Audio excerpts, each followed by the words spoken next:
Hi everyone. मैं आपके अपने चैनल यूपीएससी फीड पे आपका स्वागत करता हूँ। एक्चुअली एग्ज़ाम भी पास में आ रहा है और हम मुझे लगता है करीब 100 डेज अपने पास है अभी अप्रॉक्स। तो हम क्या करते हैं, पीआईबी का रिवीजन जो है, जो भी इंपॉर्टेंट टॉपिक्स है पीआईबी के अंदर, प्रेस इन्फॉर्मेशन ब्यूरो, जो कि गवर्नमेंट की अपनी एक ऑफिशियल वेबसाइट है, हम उसमें जो कुछ इंपॉर्टेंट जो टॉपिक्स रहेंगे हम उसको वीकली वाइज कवर करेंगे।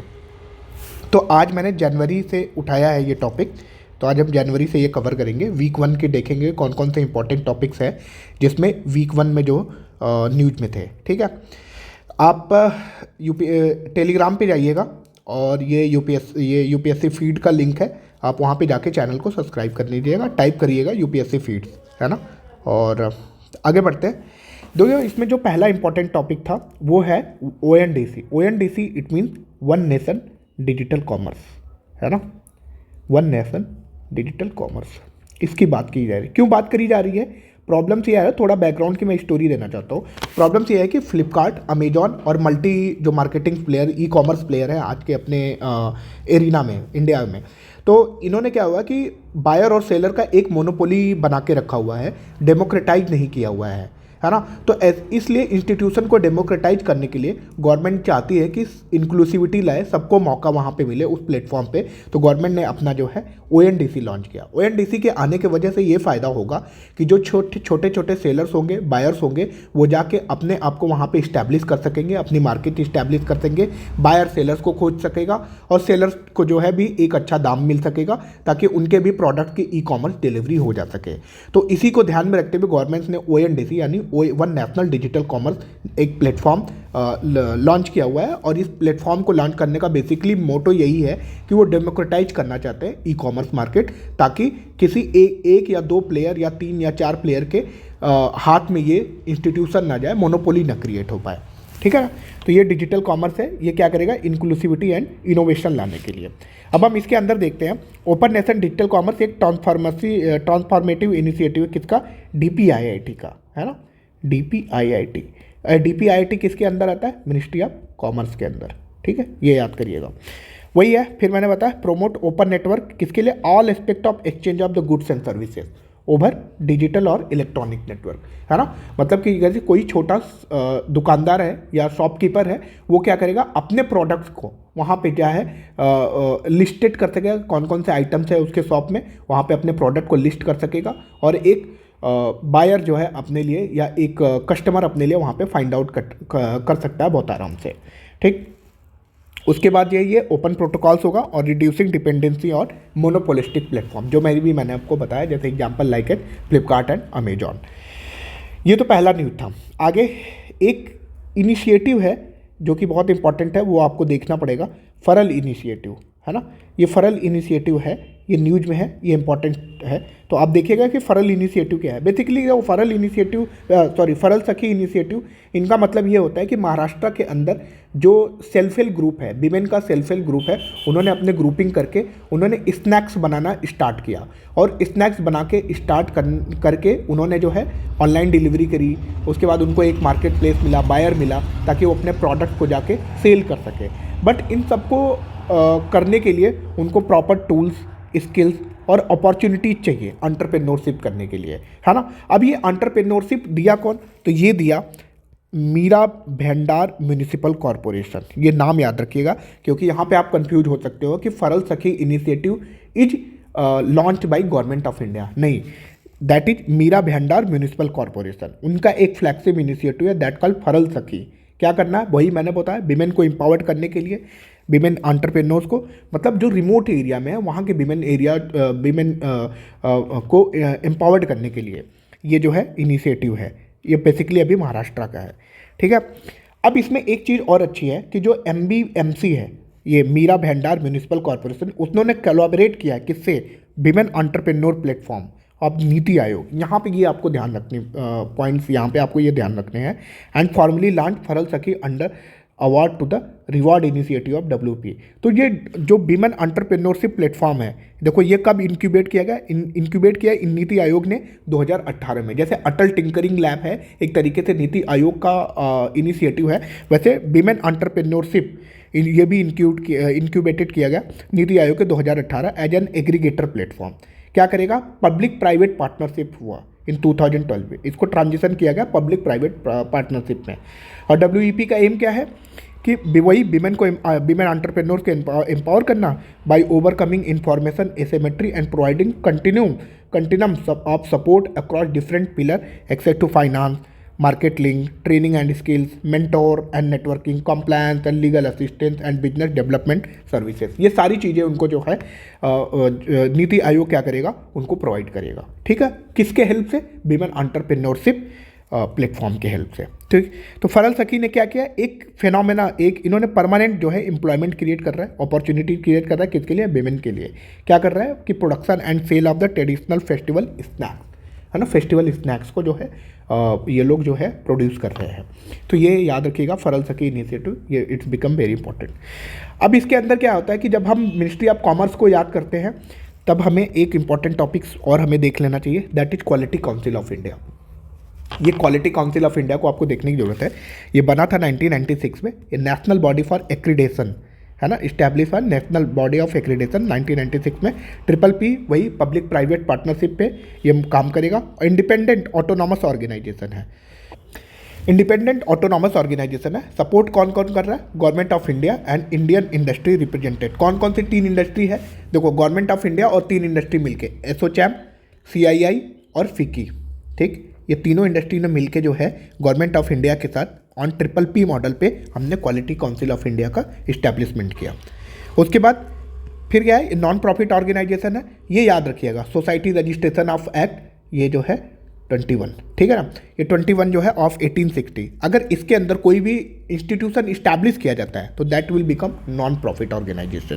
ठीक है, नोडल मिनिस्ट्री वही है, DP, IPP, ये भी जो है मिनिस्ट्री ऑफ कॉमर्स के अंडर आता है। दोनों याद रखिएगा, एक DP IIT है ना, अगर ये लिखा आएगा, नहीं, department of industrial promotion and policy and promotion, ये भी मिनिस्ट्री ऑफ कॉमर्स, ये भी मिनिस्ट्री ऑफ कॉमर्स, इन दोनों के अंडर आता है।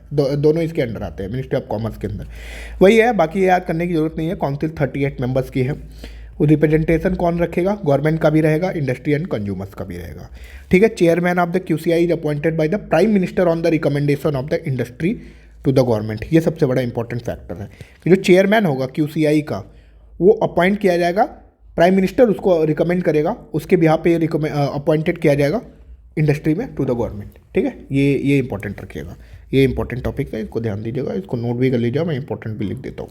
आगे बढ़ते हैं, क्वेश्चन देखते हैं। PYQ UPSC ने 2007 में भरा, अभी हमने क्वालिटी काउंसिल ऑफ इंडिया के बारे में बताया। अब आगे देखते हैं क्वेश्चन। क्वेश्चन क्या है कि with reference to the quality council of India consider the following statement. ये स्टेटमेंट आपको देखना पड़ेगा। ठीक है, पहला स्टेटमेंट है QCI was set up jointly by the government of India and Indian industry. Obvious सी बात है, कौन कौन से, एसोचैम, CII और FICCI, ये तीनों इनको रिप्रेजेंट करते हैं। ठीक, अब वो chairman of the QCI appointed by the prime minister, obvious सी बात है, PM इनको अपॉइंट करेगा on the recommendation of the industry to the government, यही सेम ऊपर वाला। ठीक है, स्टेटमेंट से तो answer will be C option. C option हमारा करेक्ट होगा। ठीक है, आगे बढ़ते हैं। अब देखते हैं कि अभी हमें पता चला कि ONDC जो open network of digital commerce किसका इनिशिएटिव है भाई। ऑप्शन पे आते हैं, ministry of statistics and programme implementation, नहीं। Ministry of information and broadcasting, नहीं। Department of the promotion of the industry and internal trade, क्या बोलती है भाई जनता, यही है ऑप्शन। तो ऑप्शन विल बी सी। आगे चलते हैं, ONDC के बारे में और क्वेश्चन करते हैं। ठीक है, ONDC के बारे में हम देखते हैं ONDC के बारे में क्या है भाई। पहला ऑप्शन देखिए, it is an initiative of the department of the promotion of promotion of industry and internal trade. Obvious से बात है, DPIIT। ठीक, किसके अंडर में आता है, मिनिस्ट्री ऑफ कॉमर्स के अंडर में आता है। चलिए आगे बढ़ते हैं। Under this all seller and buyer platform will work through on open protocol and connect through ONDC। ये मैंने आपको अभी कुछ देर पहले ही पढ़ा। ऑब्वियस सी बात है, डेमोक्रेटाइजेशन हमारा ये मेन थीम है। ठीक है, डेमोक्रेटाइजेशन ऑफ द प्लेटफॉर्म, ये हमारा मेन थीम है इसका, ये आपको याद रखने पड़ेंगे। तभी क्या होगा, अगर डेमोक्रेटाइजेशन होगा तभी ये जो बायर होगा, और यहाँ पे किसको फाइंड आउट कर सकेगा, सेलर को होगा। सेलर क्या कर सकता है, बायर को फाइंड आउट कर सकता है। मतलब क्या हो सकता है, एक म्यूचुअल रिलेशन डेवलप्ड होगा। ठीक है। और सेकंड चीज़ क्या होगा, जो सेलर होगा वो अपने लिस्टिंग ऑफ प्रोडक्ट को लिस्ट कर सकेगा, लिस्टिंग दियर प्रोडक्ट कहाँ पे, ONDC पे। गवर्नमेंट ने ऐसा क्यों किया, क्यों, किसके लिए हमें कैटर करना है, हमें कैटर करना है मोनोपोली किसके, जो लार्ज ई-कॉमर्स कंपनीज हैं, इनको हमको मोनोपोली को हमें जो है कम करना है, रिड्यूस करना है। ठीक है, आई होप इतनी इन्फॉर्मेशन बहुत है। अब आगे चलते हैं यार। ये बैंकनेट एक टर्म्स न्यूज में है, ठीक है, इसको देखिएगा। बैंकनेट एक टर्म्स न्यूज में है, क्या है इसके बारे में देखते हैं। बस आपको थोड़ी सी याद रख चीज़ें इसके बारे में आते हैं, क्योंकि ये पूछा जा सकता है रिलेटेड टू, ये टर्म्स किससे रिलेटेड है।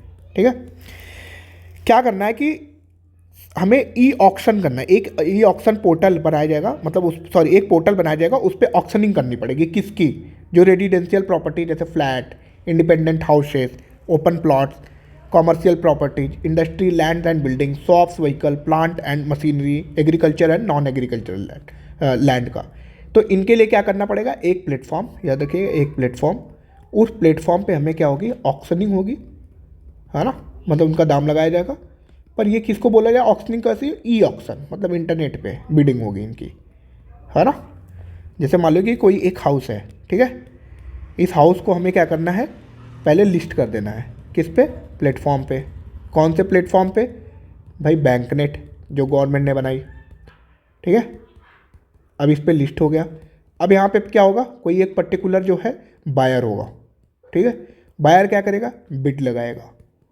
अब ये देख लिया गया कि अगर ये इसकी हाईएस्ट बिड है तो इसको अलॉट कर दिया जाएगा, ठीक, ई ऑक्शनिंग करी जाएगी। ऐसा क्यों किया जा रहा है, क्योंकि एक तरीके से करप्शन, सेकेंड ब्लैक मनी को कैटर करने के लिए, ठीक है, करप्शन हो गया, ब्लैक मनी को, और सिस्टम को फॉर्मलाइज बनाने के लिए।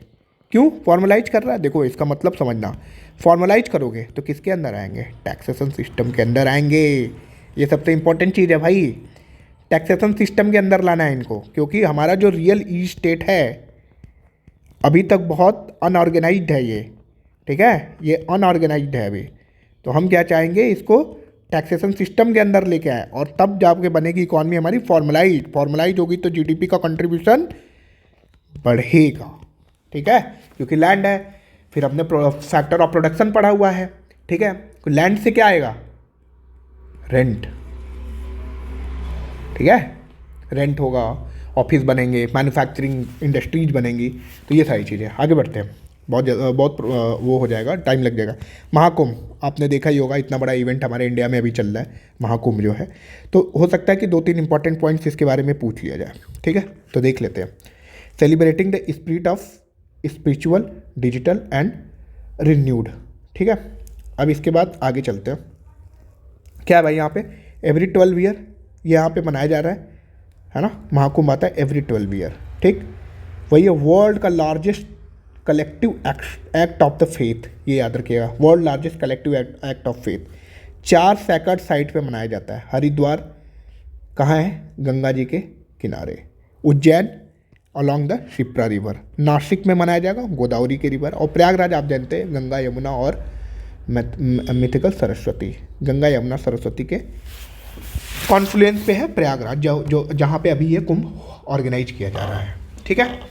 तो अब एक चीज़ और है कि जैसे होता था कि ये 144 वाला क्या कॉन्सेप्ट है कि 144 ईयर्स पे ऐसा जो है ये बना हुआ है हमारा। तो 144 ईयर इसलिए इसको महाकुंभ बोला जा रहा है, क्योंकि ये ऐसा संयोग बनना। अब वो कौन सा ऐसी चीज़ है, इसमें क्या होता है कि जो सन है ना, सन क्या हो रहा है कि अपनी ऑर्बिट को छोड़ के, ठीक है, वो कैप्रिकॉन में आ रहा है, ठीक, और कैप्रिकॉन को बोला जाता है एज पर हिंदू माइथोलॉजिकल सन, ठीक है। तो सन अपनी राशि इनको छोड़ के इस पर्टिकुलर राशि में आ रहा है। तब जब सन एक राशि को छोड़ के दूसरी राशि में आता तो उसको बोला जाता है संक्रांति हिंदी में, इसलिए हम मकर संक्रांति मनाते हैं, इसको माना संक्रांति। तो सन क्या कर रहा है कि अपने जो मकर राशि में प्रवेश कर रहा है, अपनी राशि को छोड़ के दूसरी राशि में, उसको बोला गया संक्रांति। मकर में आएगा तो दैट कॉल्ड मकर संक्रांति। तो मकर संक्रांति के वजह से जो है इस बार ये ऐसा संयोग बन रहा था 144 ईयर के बाद, तो इसलिए बोला गया कि ये कुंभ नहीं महाकुंभ है, ठीक है। आगे चलते हैं। इंडिया का ground water revival important topic है, बहुत इंपॉर्टेंट है। क्यों? क्योंकि क्वेश्चन हम एक्सपेक्ट कर सकते हैं इससे। देखो 2024 में the total annual ground water recharge experience a significant increase. भाई 15 बिलियन क्यूबिक मीटर का हमने इंक्रीमेंट देखा है। किसमें? ग्राउंड वाटर रिचार्ज में। ये सबसे बड़ा और हमारे लिए जो है एक तरीके से रिवॉल्यूशनरी भी साबित होगा। और एक्सट्रैक्शन जो निकाला गया है पानी, उसमें से इतना 3 billion cubic metre, 3 billion cubic metre इनका हमने रिडक्शन देखा है। बढ़ोतरी कितनी देखी है? 15 की, और इसके बाद एक्सट्रैक्शन 3 बिलियन क्यूबिक मीटर। ठीक है। जो सेंट्रल ग्राउंड वाटर बोर्ड है, कोलैबोरेट किया स्टेट ग्राउंड वाटर डिपार्टमेंट, इन्होंने एनुअल रिपोर्ट निकाला ऑन ग्राउंड वाटर रिसोर्स। इस एनुअल रिपोर्ट का नाम याद रखिएगा, the national compilation on dynamic ground water resource of India 2024, the national compilation on dynamic ground water resource of India 2024।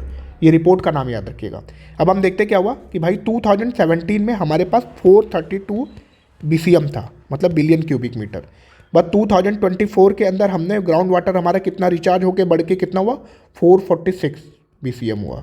मतलब ये show क्या कर रहा है? ये शो कर रहा है इंक्रीमेंट, मतलब हमारे ग्राउंड वाटर रिचार्ज में क्या हुआ? इंक्रीमेंट हुआ। अच्छा, एक्सट्रैक्शन की बात कर लेते हैं। एक्सट्रैक्शन में देखो इतना था 249, अब ये हुआ 245, तो इसी को बोला जाता है कि 3 BCM का हम एक्सपेक्ट कर रहे थे, मतलब सॉरी एग्जैक्ट हमारा जो है एक्सट्रैक्शन का डेटा आया है। ठीक है, वही है 2017 और 2024, मतलब 7 ईयर्स के इंटरवल पे देखा गया ये। ठीक है, अब आगे बढ़ते हैं। जो वाटर को पॉल्यूट करने वाले जो पॉल्यूटेंट्स हैं उनका नाम याद रखिएगा, और इसको ना आप सेपरेट गूगल सर्च करिएगा इनके बारे में। ठीक है, सेपरेट आपको गूगल सर्च करना है यहाँ पे, ताकि यहाँ से पॉसिबल क्वेश्चंस बन सकते हैं। Arsenic, fluoride, chloride, uranium and nitrate. ठीक है, यूरेनियम के बारे में पढ़ना है आपको, क्लोराइड के बारे में पढ़ना है, फ्लोराइड के बारे में पढ़ना, आर्सेनिक के बारे में पढ़ना है। ठीक है, और यहाँ पे अगर जब आप पढ़ रहे हो तो IIT मद्रास के इनिशिएटिव का देखिएगा कि कौन सी ऐसी डिवाइस बनाई गई जो कि आर्सेनिक को जो है water as a pollutant tackle कर रहा है। वो आर्सेनिक को रिमूव करने के लिए इन्होंने कोई एक डिवाइस बनाई गई है। उस डिवाइस को कमेंट बॉक्स में बताइएगा कि उस डिवाइस का नाम क्या है। ठीक है, और या कोई रिसर्च का प्रोजेक्ट है IIT ने कोई बनाया तो उस प्रोजेक्ट को भी आके आप कमेंट करिएगा, क्योंकि कमेंट आप करेंगे तभी मुझे पता चलेगा कि आपकी पढ़ाई कितनी हो रही है। ठीक है, आपने एक्चुअल में काम किया या नहीं किया, सर्च किया या नहीं किया। अब ये जो सारे पॉल्यूटेंट है, सही बात है कि सीरियस हेल्थ रिस्क को कवर करेंगे, आइदर थ्रू डायरेक्ट टॉक्सिसिटी या लॉन्ग टर्म एक्सपोजर, क्योंकि आर्सेनिक सबसे ज़्यादा कैंसर कार्सिनोजेनिक जो है इफेक्ट को क्रिएट कर रहा है इंडिया के अंदर जो है। तो हमारा सबसे बड़ा भी प्राइमरी जो प्रॉब्लम बना हुआ है वो आर्सेनिक हमारे लिए सबसे बड़ा प्रॉब्लम बना हुआ है। ठीक है, एक annual ground water quality report भी आती है यार, किसके द्वारा? सेंट्रल ग्राउंड वाटर बोर्ड के द्वारा, याद रखिएगा।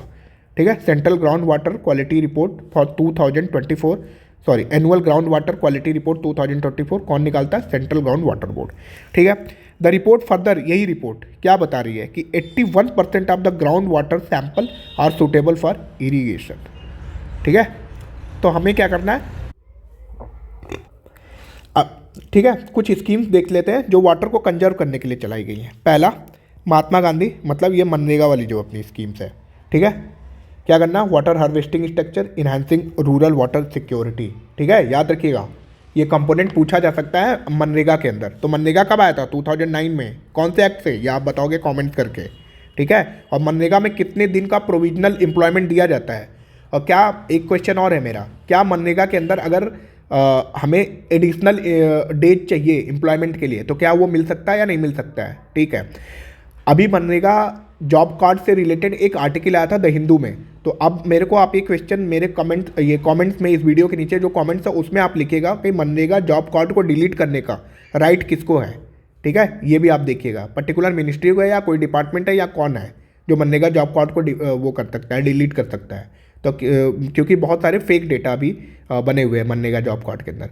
और फोर्थ चीज़, आप क्या करिएगा, मनरेगा का बजट आके कोट करिएगा अपने कमेंट सेक्शन में कि मनरेगा का प्रीवियस ईयर कितना बजट था और इस ईयर कितना बजट है, और टोटल कितने का रिडक्शन हुआ बजट के अंदर, क्या है ये। और इससे क्या 5 चीज़, जो ये सारे डिपार्टमेंट्स हैं जैसे ministry of home affair, ministry of defence उसके बाद जो है अपना मिनिस्ट्री ऑफ रूरल डेवलपमेंट, तो ये कौन सी मिनिस्ट्री के अंदर आता है, पहले बात तो ये बताओगे।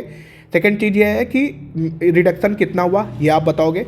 उसके बाद जॉब कार्ड को डिलीट करने का राइट किसका है वो आप कोट करोगे। ये सारी चीज़ें आप कमेंट्स में कोट करिए ताकि मुझे पता चले और मैं आपसे और इंगेज कर पाऊँ अच्छे से। 15 फाइनेंस कमीशन ने भी देखो फाइनेंशियल स्टेट असिस्टेंस दिया था किसके लिए, रेन वाटर हार्वेस्टिंग के लिए और अदर वाटर कंजर्वेशन के लिए। जल शक्ति अभियान चलाया गया यार, क्या है, कैच द रेन है ना, कैंपेन चलाया गया जल शक्ति अभियान। अटल मिशन अमृत स्कीम चलाई गई, अटल मिशन रीजोन्युवेशन अर्बन ट्रांसफॉर्मेशन, क्या करना है कि रेन वाटर को हार्वेस्ट करने के लिए भी ये चलाया गया। और हमें क्या करना है, एक्वीफर मैनेजमेंट प्लान, जैसे क्वेश्चन पूछा जाएगा तो ये पूछा जाएगा कि क्या ये इसका कंपोनेंट है rain water harvesting, yes obvious.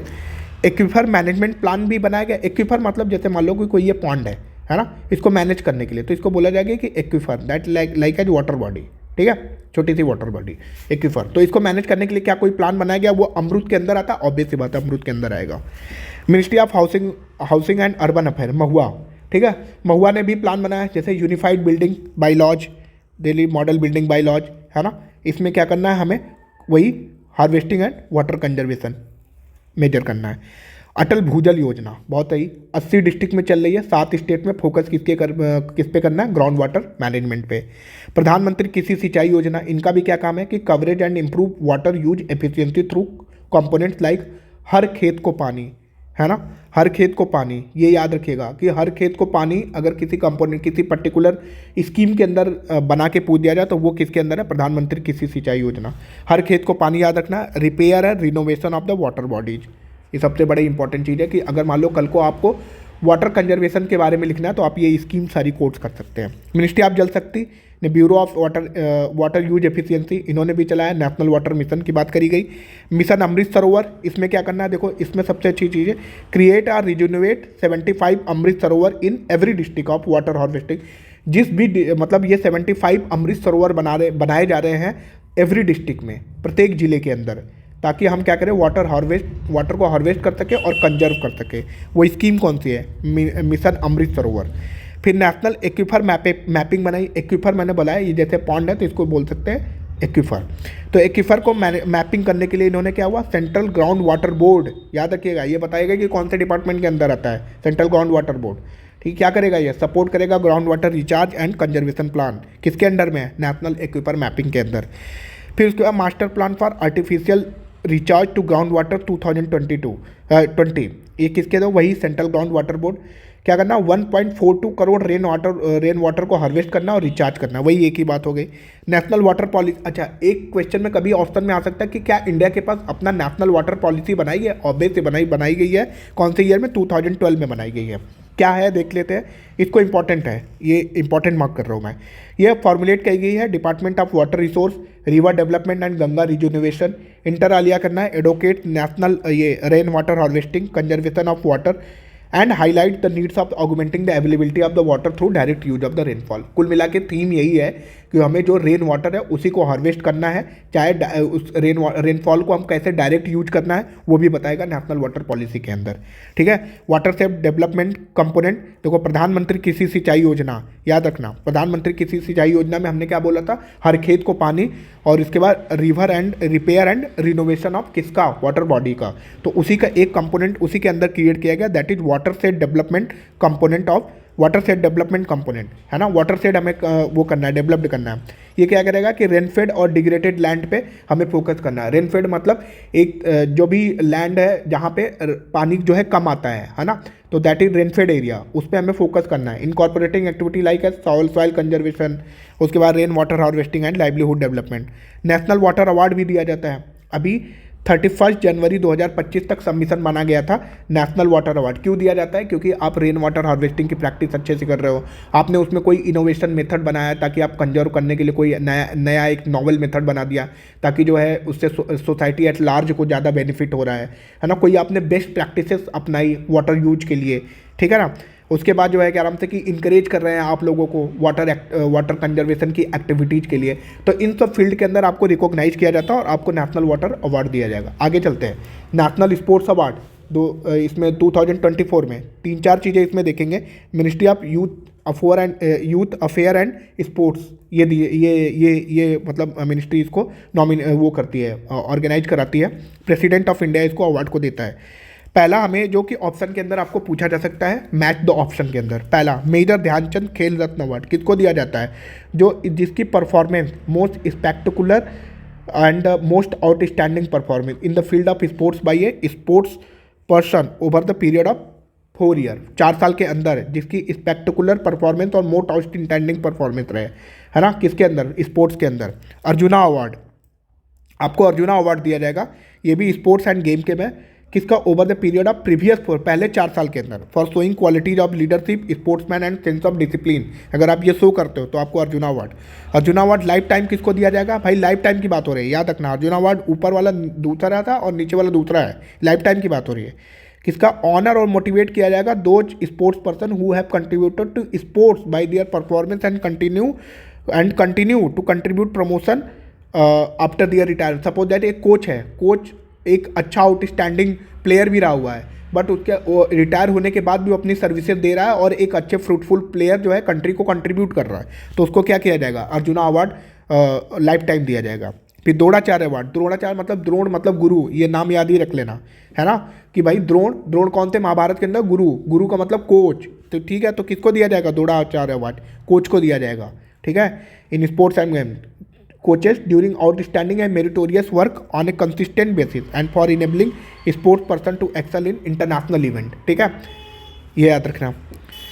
उसके बाद एप्लीकेशन जो है किससे इनवाइट किया जाता है? Sports person. ये देखो स्पोर्ट्स पर्सन, कोचेस, एंटिटी, ये क्या करेंगे कि सेल्फ अप्लाई करेंगे, अपने आप को नॉमिनेट करेंगे फॉर द इसके लिए जो अवार्ड के लिए। ऑनलाइन पोर्टल रहेगा, एक पर्टिकुलर डेडिकेटेड टाइम के लिए ओपन होगा और यहाँ पे ये लोग अपना नॉमिनेशन फिल करेंगे, ठीक है। ये ईयरली दिया जाता है। उसके बाद फोर्थ बाइएनियल अपडेट रिपोर्ट। इंडिया क्या करता है? UNFCCC जो कि 2015 के अंदर जो क्रिएट हुआ पेरिस एग्रीमेंट से, याद रखिएगा, पेरिस एग्रीमेंट से आया 2015 में, वहाँ पे UNFCCC क्रिएट किया गया। इंडिया को क्या करना होता है?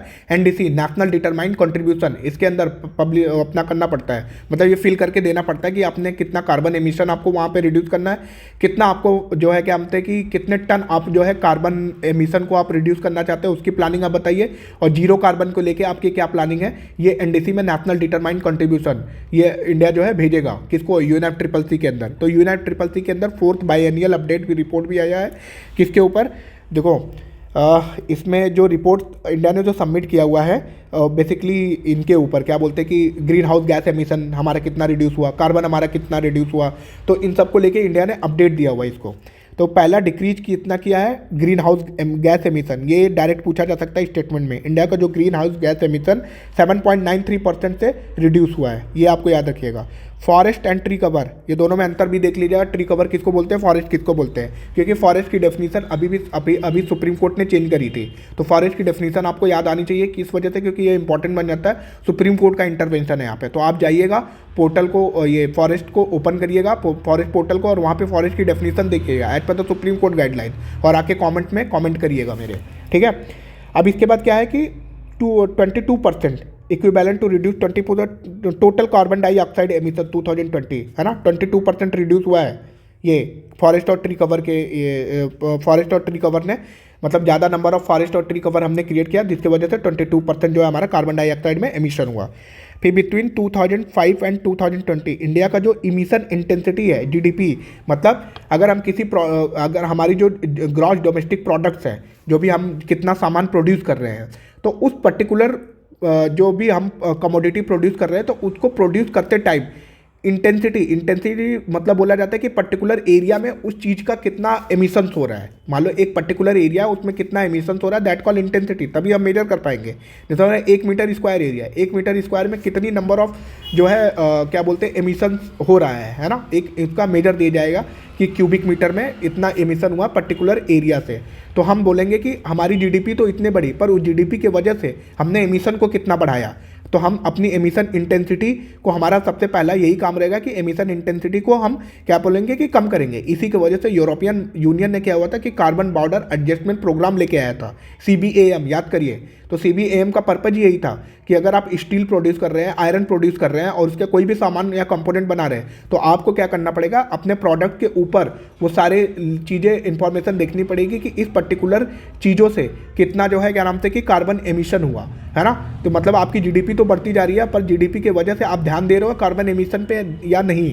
तो हम जो है कार्बन बॉर्डर एडजस्टमेंट प्रोग्राम के हिसाब से अगर हम कोई भी अपने कमोडिटी को एक्सपोर्ट करेंगे यूरोपियन मार्केट में, तो हमको क्या करना पड़ेगा कि वो कार्बन इंटेंसिटी हमको उसी पर्टिकुलर प्रोडक्ट के एज ए कैटलॉग के ऊपर हमको देना पड़ेगा, ताकि हमें पता उन कंट्रीज को पता कर पाए और उसी हिसाब से वो मार्केट पे हमारे कैप साइज लगाएंगे। तो ये आपको देखो, मैं टॉपिक को कनेक्ट कर रहा हूँ, तो ऐसे ही आपको कैपेबिलिटी होनी चाहिए कनेक्ट करने की। अगर आप जितना अच्छा कनेक्ट करेंगे then you can write a very good ये आंसर इन मेंस में आप अच्छा लिख पाओगे। अब देखो कार्बन बॉर्डर एडजस्टमेंट प्रोग्राम है, उसी की वजह से हम क्या क्या करना चाहते हैं, वो मार्केट क्रिएट करना चाहते हैं कार्बन क्रेडिट मैकेनिज्म की, समझ लो ना। तो ये सब कुछ एकदम लिंक है, पूरा लूप में चल रहा है, तो आपको भी ऐसे ही समझना पड़ेगा। तो इस बार हमने कितना रिड्यूस किया, 36% से, क्या ये 2005 और 2020 में इंडिया की इमिशन इंटेंसिटी। आगे बढ़ते हैं, non fossil sources in the installed electric generation कितना है भाई, 46.52% एज ऑफ अक्टूबर 2024। ये याद रखिएगा, नॉन फॉसिल सबसे बड़ा इंपॉर्टेंट चीज़ है भाई ये, ठीक है। 2005 से लेकर 2001 के बीच में एडिशनल कार्बन सिंक ये बनाया गया, क्रिएट किया गया, 2.29 billion tonne of CO2 created through forest and tree cover. Forest को माना जाता है कि कार्बन सिंक का मेजर सोर्स माना जाता है। इट मीन्स कि हमारे पास फॉरेस्ट एंड ट्री कवर के रिसोर्सेज बढ़े हैं। इट मीन्स कि अगर रिसोर्सेज अगर हमारे बढ़ेंगे तो मोर कार्बन जो है एब्जॉर्ब करने की कैपेसिटी बढ़ेगी बाय द फॉरेस्ट। अब आपको क्या करना पड़ेगा कि इंडियन फॉरेस्ट स्टेट रिपोर्ट जो IFSR की रिपोर्ट आई है 2024 वाली, तो वो आपको जाके देखना पड़ेगा कि पहली बात 4-5 चीज़ें आप ध्यान दीजिए, ट्री कवर कितना बड़ा, फॉरेस्ट कवर कितना बड़ा, फॉरेस्ट कौन से स्टेट में हाईएस्ट है, ट्री कवर कौन सी स्टेट में हाईएस्ट है, कौन सा स्टेट सबसे ज़्यादा टिम्बर प्रोड्यूस करता है। ये सारे डेटा आप वहाँ से ISFR रिपोर्ट से जाके देख लीजिएगा, PIB की वेबसाइट पे भी पड़ा होगा या कहीं पे आप अपने हिसाब से सर्च कर सकते हैं, ठीक है। तो ये आगे और एक लेक्चर और है, एक टॉपिक्स और है। टोबैको फार्मर ने क्या हुआ कि इनकम उनकी डबल हो गई लास्ट 5 साल के अंदर, ठीक है। लास्ट 5 साल के अंदर टोबैको फार्मर की इनकम डबल हुई। अब हमको इसमें क्या करना पड़ेगा, पहले बात तो आपको टोबैको बोर्ड जाके देखना पड़ेगा। टोबैको बोर्ड कौन सी मिनिस्ट्रीज़ के अंदर बनाया गया। देखो, मिनिस्ट्री ऑफ कॉमर्स के अंदर है, मिनिस्ट्री ऑफ टेक्सटाइल के अंदर, ये काम आपका है और आप आके कमेंट करना, ठीक है।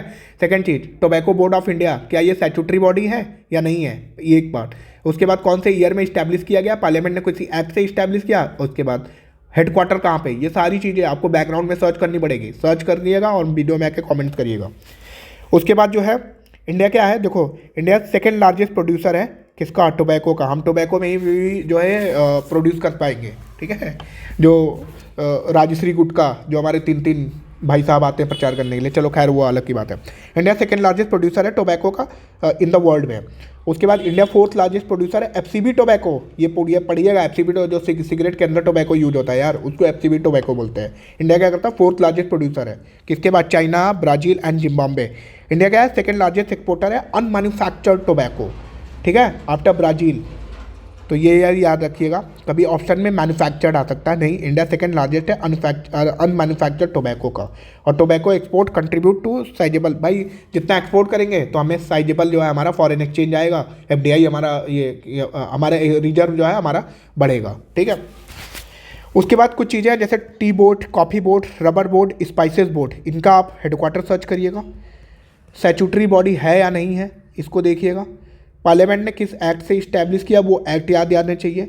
उसके बाद हेडक्वार्टर तो हो गया, कौन सी मिनिस्ट्री के अंदर है, ये सारे के सारे अंदर मिनिस्ट्री ऑफ कॉमर्स के अंदर आते हैं। कौन, tea board, coffee board, rubber board, spices board और टोबैको बोर्ड। सेकेंड चीज़ कि इनके हेडक्वार्टर्स क्या फॉरेन में इस्टेब्लिश है, जैसे टी बोर्ड और कॉफ़ी बोर्ड का पूछ लिया गया था कि दुबई में है, ठीक है। Tea board and coffee board की आप वेराइटी देख लीजिएगा, अरेबिका और रोबस्टा, ये इसके बारे में पढ़ लीजिएगा। क्लाइमेट रिक्वायरमेंट पढ़ लीजिएगा कि क्लाइमेट की क्या रिक्वायरमेंट है। सॉइल देख लीजिएगा कि कौन से सॉइल में सबसे ज़्यादा ग्रो होते हैं। स्टेट देख लीजिएगा कि ये कौन से स्टेट में सबसे ज़्यादा ग्रो होते हैं। इन सारे के बारे में मैं बोल रहा हूँ, ये सारी चीज़ें आपको करनी है इनके बारे में, ठीक है, कौन से स्टेट में सबसे ज़्यादा ग्रो होते हैं। उसके बाद ministry of Ayush, national medicine plant board, इनके अंदर था। क्वायर बोर्ड, भाई साहब वो कोकोनट है ना, क्वायर बोर्ड, उनकी क्वायर भी बनती है। Ministry of MSME, ministry of agriculture and farmer welfare, national horticulture board, coconut development board है। Ministry of textile, central silk board और जूट बोर्ड, ठीक है। तो आज हमारा ये वीक 1 यहाँ से ख़त्म होता है। मैं नेक्स्ट लेक्चर में आपको वीक 2 के साथ कुछ इंपॉर्टेंट जो टॉपिक्स आएंगे एज पर यूपीएससी प्रीलिम्स हमारा फोकस है, तो हम उस पर मिलेंगे आपके साथ। तब तक के लिए बाय, अलविदा, आबाद। ठीक है, आप अपना पढ़ाई के अरे यार एक टॉपिक्स और है, सॉरी।